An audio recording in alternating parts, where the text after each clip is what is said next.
Redditors who know somebody who got murdered. What happened? Serious. My cousin was murdered by a teen male. They lived in the same condo complex, and he broke into her place and stabbed her repeatedly. His motive was not entirely clear. He liked my cousin, and she was apparently polite, but not interested in him. He was sentenced to 25 years, and comes up for parole every few years. Every parole hearing causes my aunt and uncle a lot of stress, but he gets denied every time. When my cousin was 6 years old, her father shot her mother to death in the garage of their house. We lived in a tiny town of under 1,000 people, so it was a huge deal. Her name was Mouse. She was a homeless girl living in Santa Cruz who I would talk to at the local cafe. Our town is known for its spontaneous murder sprees. Many murders occur along Highway 9 where the homeless live. 2 summers ago, 9 homeless people were killed along Highway 9 and it never aired on the news. Typical. She was one of them.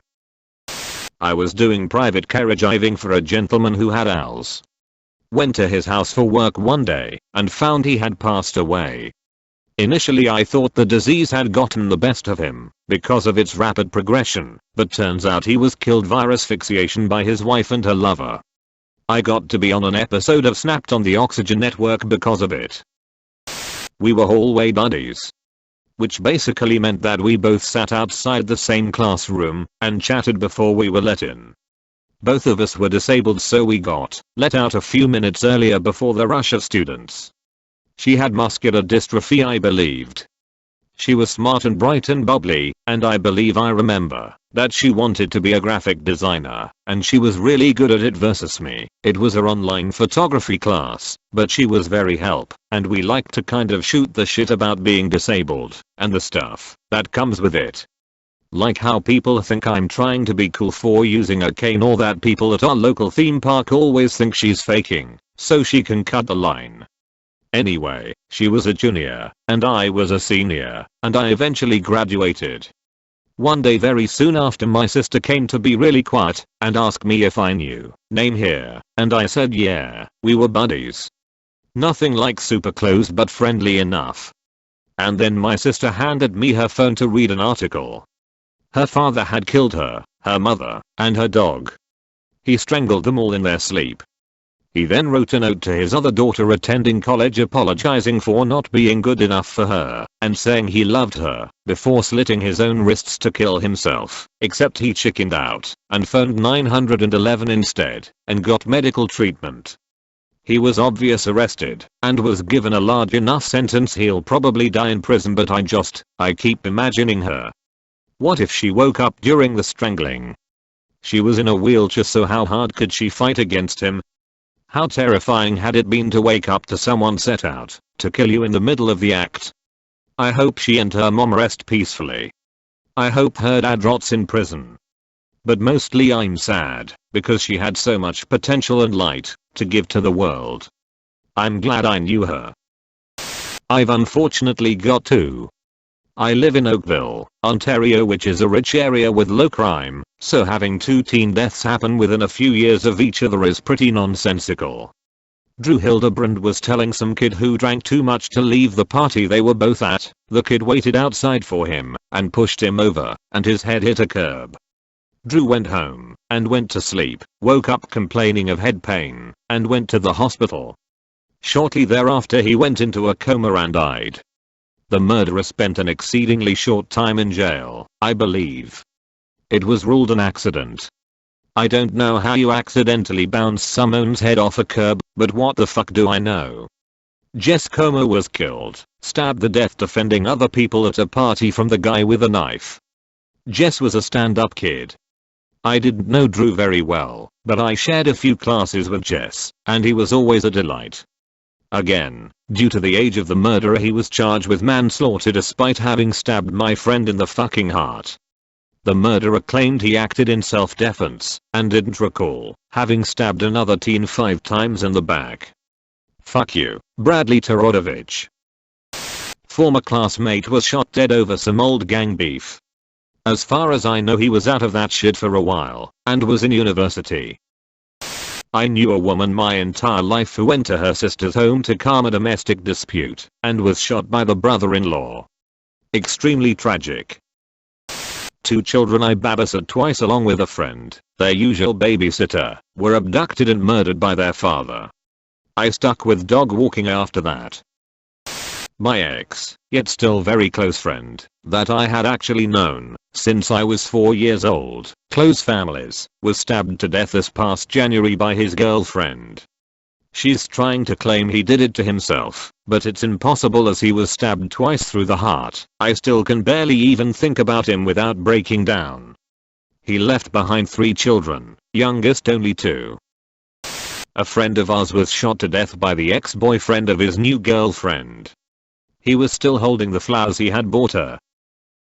Had a good friend of mine back in high school pass due to a drug overdose. Turns out the friends he was hanging out with gave him a more than lethal dose of heroin after they beat him unconscious for apparently talking to one of their girlfriends. Was only found out years later when that person got drunk and decided to let that little known fact slip. Currently serving a life sentence.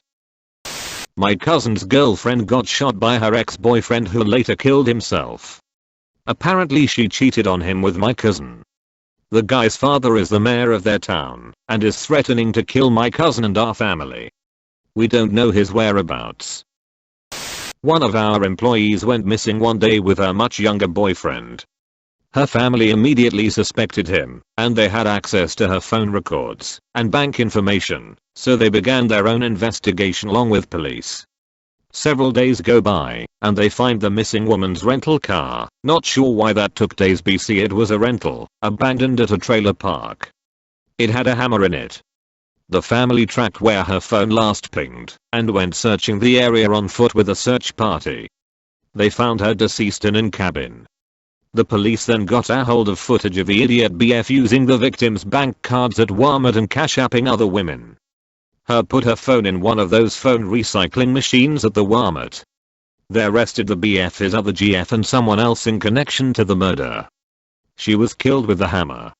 All over a small inheritance the victim had recently received. The amount was $8K. Former pro musician here. My band made a ton of money because we were well known on social media, but primarily played tiny rural towns. Tip for any other musicians, we were an original band playing few covers, and made the best money at rural venues, because the areas are starved full of entertainment. We'd make $1,000 at a massive civic center or theater one day, and make $5,000 at a VFW hall in a rural town the next day. Well, we came to be very well liked in one small Midwestern city. This one dude owned 3 different local venues, and his family treated us like family. They'd pay us insanely well, let us crash at their place, or put us up in local hotels, really whatever we wanted. They also hooked me up with a lot of cocaine, which took 2 years to kick. 2 guesses as to how they funded their businesses. Then, out of nowhere, the patriarch of the family was murdered in a gang initiation gone wrong. Knowing what I do from the trial, a lot of which wasn't released to the public, the killer was a 17-year-old younger brother of an established gang member. Yes, rural areas still have gangs. The hit was because he was a well-known business owner in the area. Owned a couple different bars, plus a convenience store and a few rental properties. That kind of success is like finding a gold mine in your backyard in a rural area. Hence, he was a known figure in the community. The kid went in. The owner was kind of paranoid and had guns throughout the house in case of exactly this happening. The kid panicked on seeing the homie owner with a gun and shot him, 2 shots through the chest and 1 in the thigh. He died before Ems even got there. The sad part is, per the shooter's testimony, his initiation only involved stealing something from the house, and even after the murder, he took a WWII rifle that was hanging on the wall of the home. Owner knew his shit, and had every serial number and whatnot from everything major in his house documented. They pulled the shooter over for a speeding violation, and found that old rifle in his trunk/boot. As of December of 2019, he only got sentenced to 12 years for murder, because he was a minor when it happened. My classmate from English 101 freshman year of college was shot to death in his driveway on homecoming. He had gotten into a fender bend leaving the concert on campus that night, but it wasn't serious enough that either party wanted to file a report. The driver of the other car ended up following him home and then opened fire once he was walking to his house. He was hit 3 times at close range and never had a chance. He was a really nice, good-natured guy, a non-traditional student as a 21-year-old incoming freshman. He had gone straight into the military after graduating from high school and served for a year in Iraq as part of Operation Iraqi Freedom. He was planning to pursue a career in forensics and criminology. The police never caught his killer. It's a nice cold case now, not quite 15 years later. I often thought about his parents during those first few years after it happened. I can't imagine having your only son survive a war in the Middle East, only to be killed right here in America, and never even get any justice. Didn't know them exactly, but one time I was dropped off from the bus, and I was walking home, when I saw a man run and collapse. Later learned that he was shot 3 times and died there. Afterwards everyone gathered and held a vigil for him. My wife's cousin was killed by a dude who had stopped to ask him and his friend for directions. They got lippy and pissed off the dude. He drives away, but comes back and shoots them both. He turns himself in and at first tells the cops it was self-defense. But they were shot in the back, so it was clear that they had been trying to get away. He ended up pleading guilty. So at least his parents didn't have to go through a big court battle. My cousin, who was just a couple months older than me, was with some bad friends, stole a car, then got in a car chase thingy with the police, and I'm not sure about the story all the way, but I've heard that either the car broke down or that they just stopped, but anyways they got out the car and ran into the woods. There was a creek and they all jumped on rocks to get across the creek, and my cousin was behind everyone, and we were told he slipped and fell. He cannot swim. When my mom told me, his body wasn't found yet, but a couple hours later they found his body. This was during homecoming, so we left the day before homecoming to go to the funeral. I didn't tell any of my friends or answer any of their texts because I was so angry. They thought I was going, and I probably worried them. We got to the funeral, and to see what a 15-year-old funeral is like is something I never want to see again. There were more children than adults there, and it was just sad.